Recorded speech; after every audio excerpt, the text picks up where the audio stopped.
So good morning, हाय, hello, नमस्कार. मी शिवप्रभा आनंदे परत एकदा तुमचं स्वागत करते माझ्या मिनी ब्लॉगमध्ये.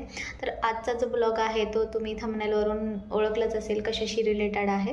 तर जर तुम्ही हेअर ऑइल वापरताय आणि खूप चांगलं हेअर ऑइल, खूप चांगल्या कंपनीचं हेअर ऑइल वापरताय, पण ते कशा प्रकारे वापरायचं आणि त्याची क्वांटिटी किती घ्यायची हे जर तुम्हाला माहीत नसेल तर तुम्ही तुमच्या ऑइलचा इफेक्ट हा तुमच्या केसांवरती जाणवणार नाही.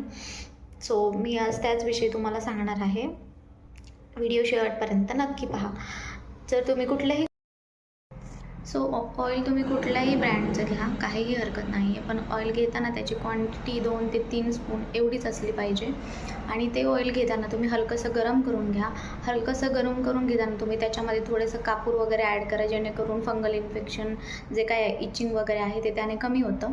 आणि ही ट्रिक वापरल्यानंतर तुम्हाला अजून एक ट्रिक मी सांगणार आहे, जी की आहे तुम्ही गरम पाण्यामध्ये एक टॉवेल डिप करायचा आहे आणि तो टॉवेल पूर्ण केसांना रॅप करायचा आहे.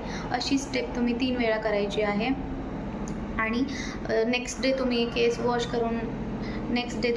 वॉश करणार. त्यानंतर तुम्हाला त्याचा इफेक्ट जाणवेल की किती डिफरन्स तुम्हाला कालच्या हेअरमध्ये आणि आजच्या हेअरमध्ये जाणवलेला आहे.